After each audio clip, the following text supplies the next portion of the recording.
Hello, how are you? Hope you're well.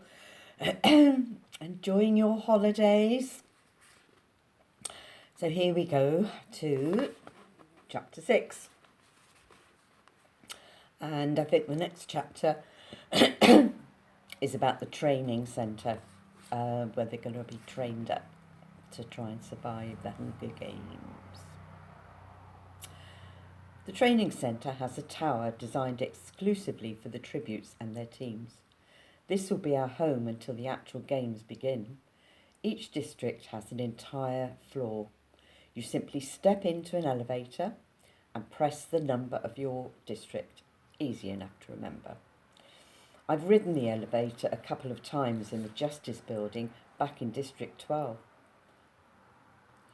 Once to receive the medal for my father's death, and then yesterday to say my final goodbyes to my friends and family. But that's a dark and creaky thing that moves like a snail and smells of sour milk. The walls of this elevator are made of crystal, so that you can watch the people on the ground floor shrink to ants as you shoot up into the air. It's exhilarating, and I'm tempted to ask Effie Trinket if we can ride in it again, but somehow that seems childish. Apparently, Effie Trinket's duties did not conclude at the station. She and Hamish will be overseeing us right into the arena. In a way, that's a plus, because at least she can be counted on to corral us around to places on time, whereas we haven't seen Hamish since he agreed to help us on the train. Probably passed out somewhere. Effie Trinket, on the other hand, seems to be flying high. We're the first team she's ever chaperoned that made a splash at the opening ceremonies. She's complimentary about not just our costumes, but how we conducted ourselves. And, to hear her tell it, Effie knows everyone who's anyone in the capital and has been talking us up all day, trying to win us sponsors. I've been very mysterious, though, she says, her eyes squinting half shut. Because, of course, Hamish hasn't bothered to tell me your strategies. But I've done my best with what I had to work with. How Katniss sacrificed herself for her sister. How you've both successfully struggled to overcome the barbarism of your district. Barbarism? That's ironic, coming from a woman helping to prepare us for slaughter. And what's she basing our success on? Our table manners? Everyone has their reservations, naturally, you being from the coal district. But I said, and this was very clever of me, I said, well, if you put enough pressure on coal, it turns to pearls.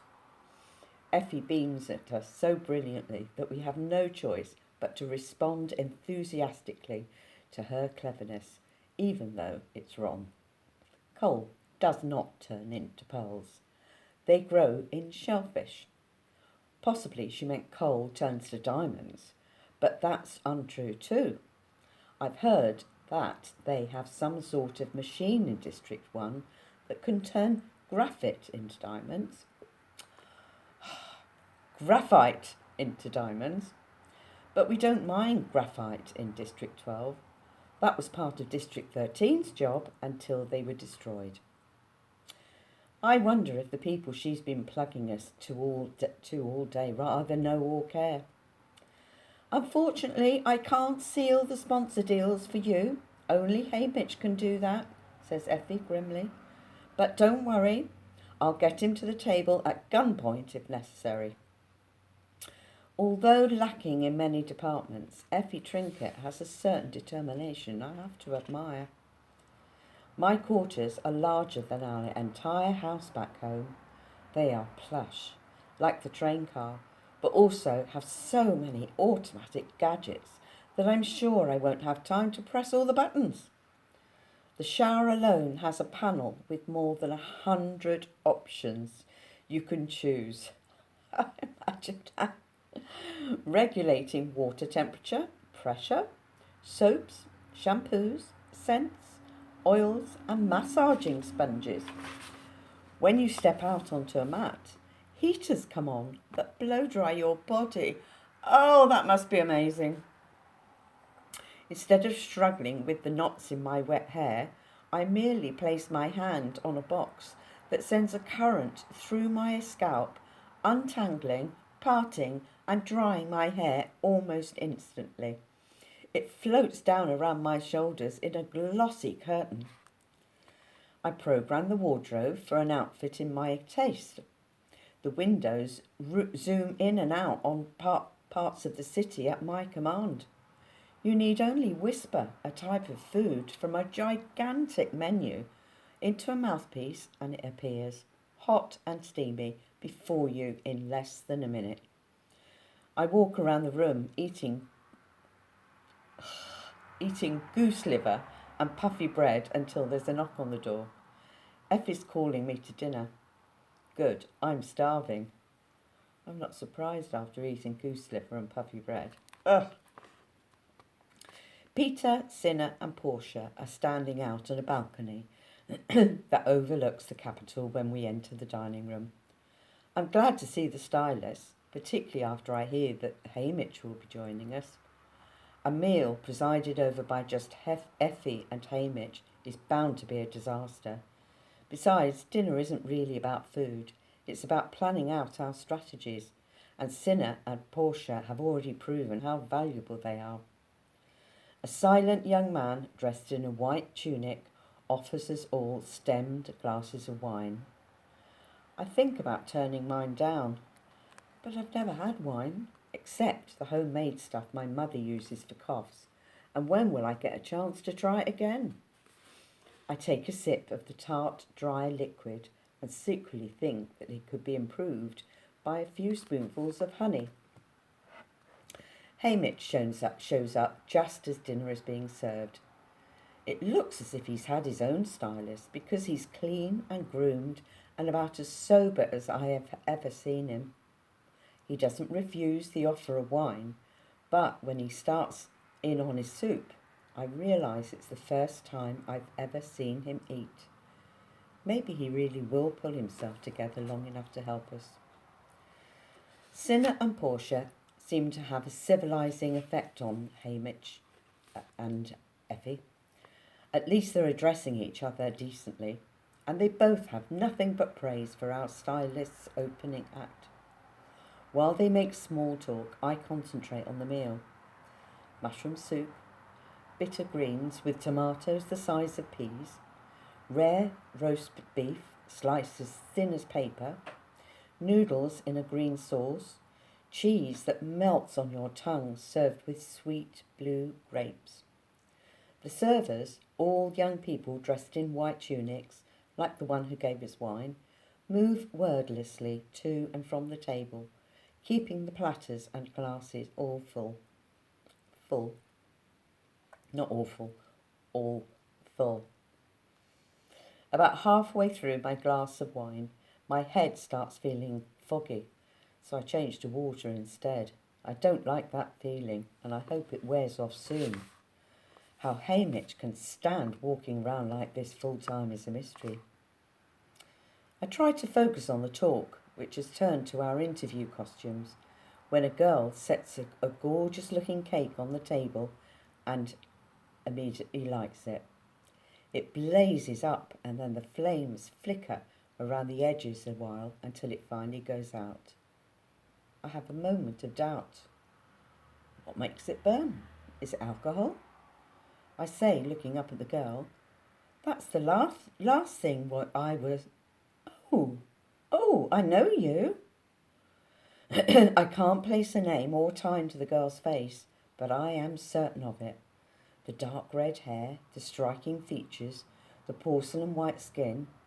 But even as I utter the words, I feel my insides contracting with anxiety and guilt at the sight of her.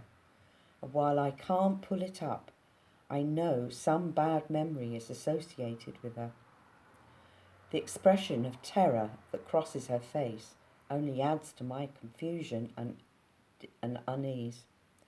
She shakes her head in denial quickly and hurries away from the table. When I look back, the 4 adults are watching me like hawks. Don't be ridiculous, Katniss. How could you possibly know an Avox? Snaps Effie. The very thought. What's an Avox? I asked stupidly.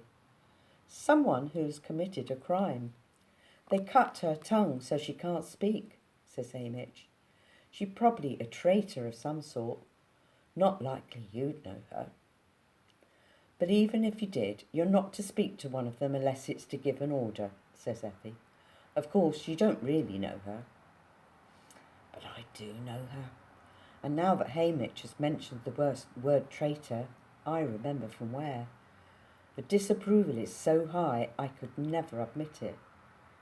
No, I guess not. I stammer, and the wine is not helping. Peter snaps his fingers. Deli Cartwright, that's who it is. I kept thinking she looked familiar as well. Then I realised she's a dead ringer for Deli. Deli Cartwright is a pasty-faced, lumpy girl with yellowish hair who looks about as much like our server as a beetle does look like a butterfly. She may also be the friendliest person on the planet. She smiles constantly at everybody in school, even me. I have never seen the girl with the red hair smile, but I jump on Peter's suggestion gratefully. Of course, that's who I was thinking of. Must be the hair, I say. Something about the eyes too, says Peter. The energy at the table relaxes.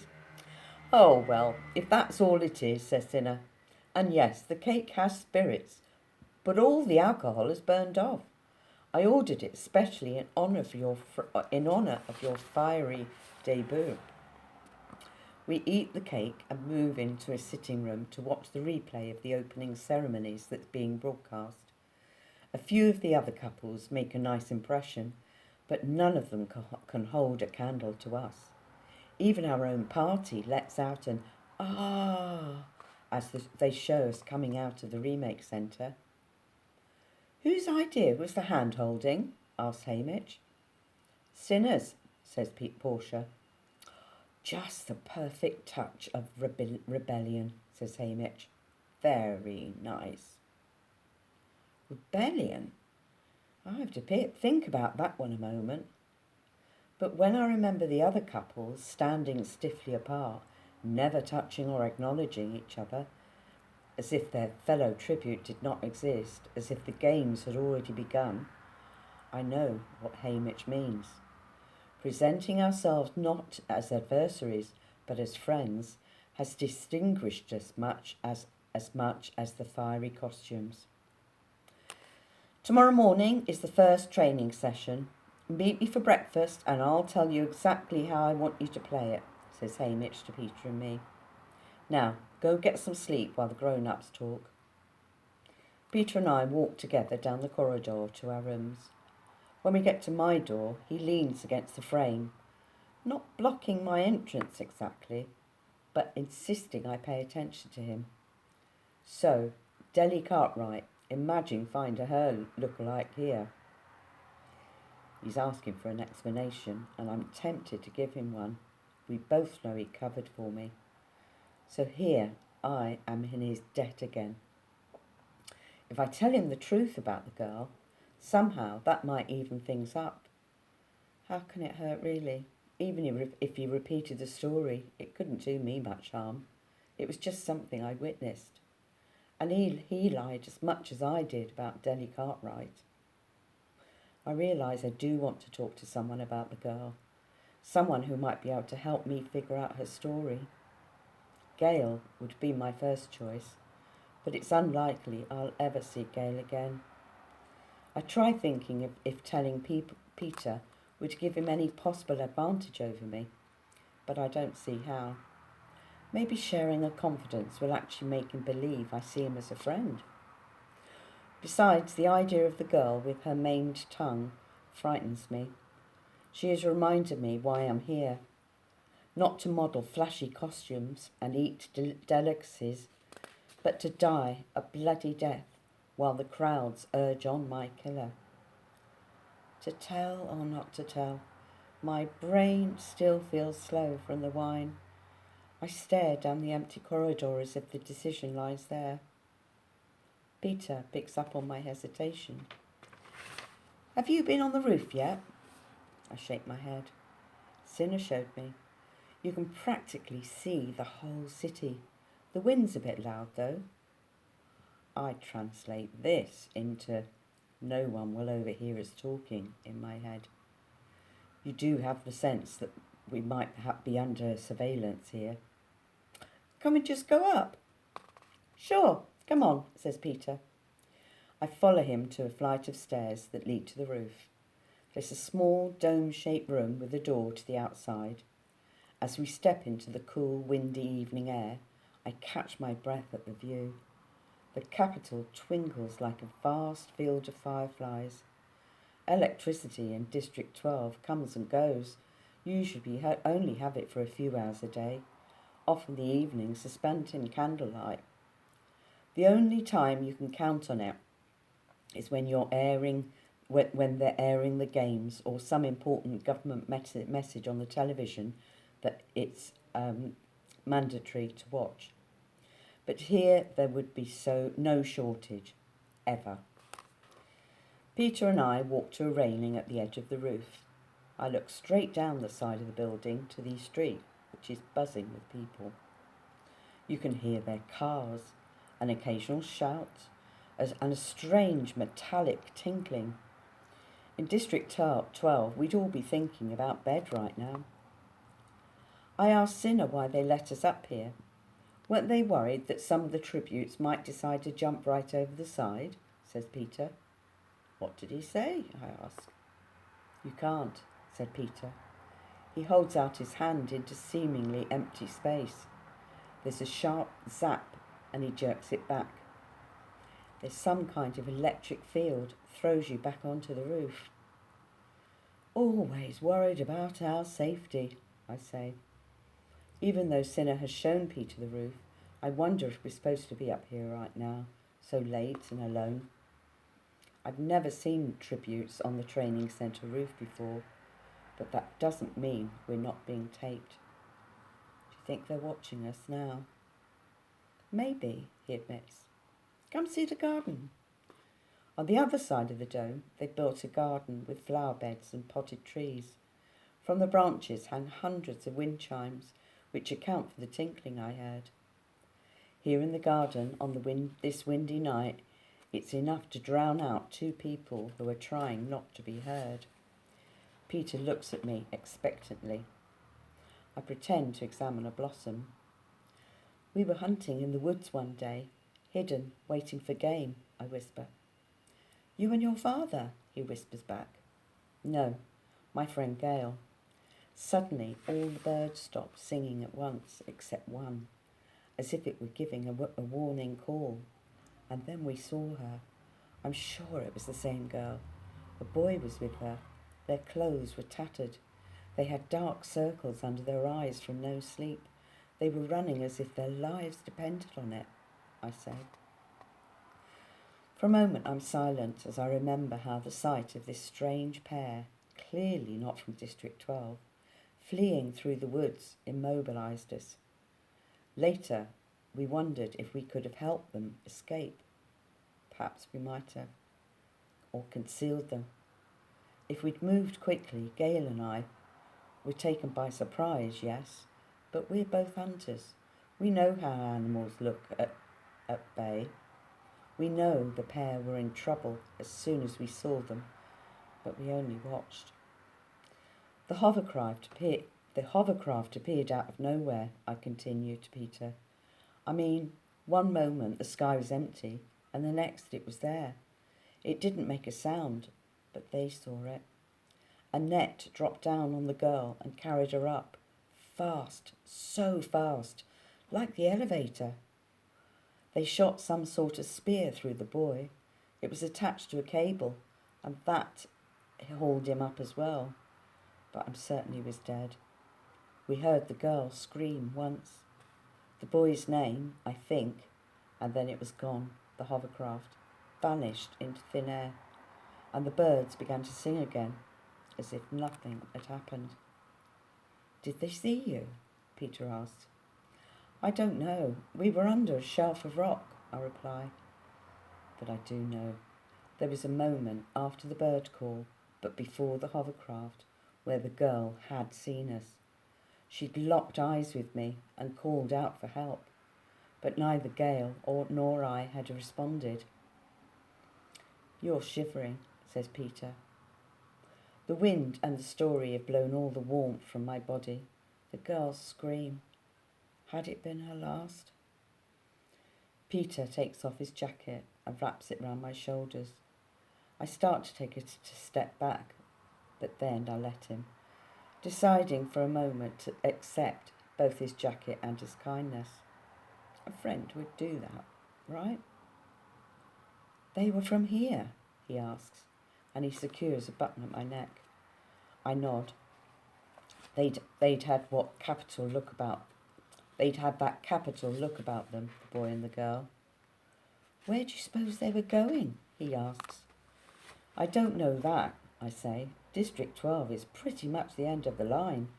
Beyond us, there's only wilderness, if you don't count the ruins of District 13 that still smoulder from the toxic bombs. They show it on television occasionally just to remind us. And I don't know why they would leave here." Hamish had called the Avoxes traitors. Against what? It could only be the capital.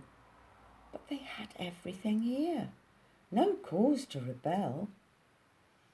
"I'd leave here," Peter blurts out. Then he looks around nervously. It was loud enough to hear above the chimes. He laughs. "I'd go home now if they let me, but you have to admit the food's wonderful." He's covered again. If that's all you'd heard, it would just sound like the words of a scared tribute, not someone contemplating the unquestionable goodness of the capital. "It's getting chilly. We better go in," he says. Inside the dome, it's warm and bright. His tone is conversational. "Your friend Gail, he's the one who took your sister away at the reaping?" "Yeah, do you know him?" I ask. "Not really. I hear the girls talk about him a lot. I thought he was your cousin or something. You favour each other," he says. "No, we're not related," I say. Peter nods, unreadable. "Did he come to say goodbye to you?" "Yeah," I say, observing him carefully. "So did your father. He brought me cookies." Peter raises his eyebrows as if this is news, but after watching him lie so smoothly, I don't give this much weight. "Really? Well, he does like you and your sister. I think he wishes he had a daughter instead of a house full of boys."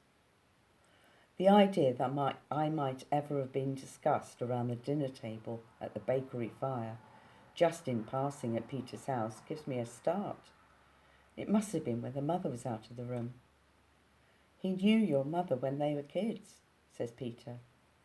Another surprise, but probably true. "Oh yes, she grew up in town," I say. Seems impolite to say she never mentioned the baker, except to compliment his bread. We're at my door.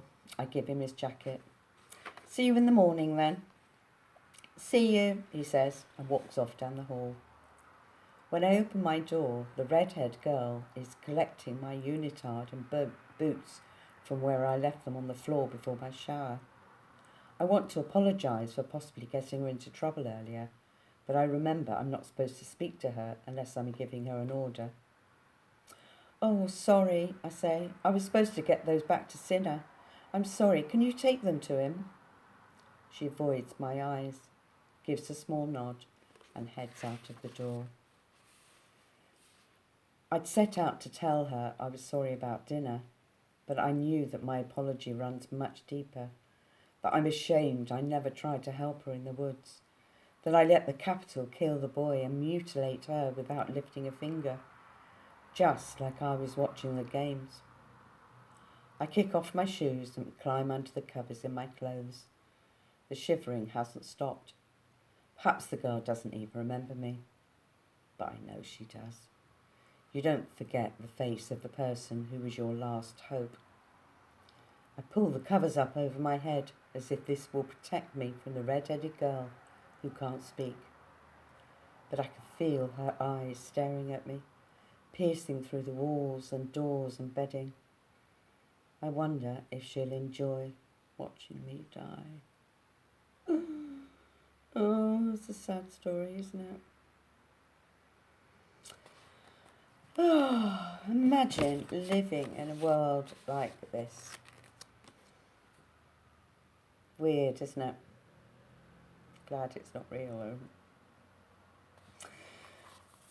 Love you loads. See you soon. Bye-bye. Mwah.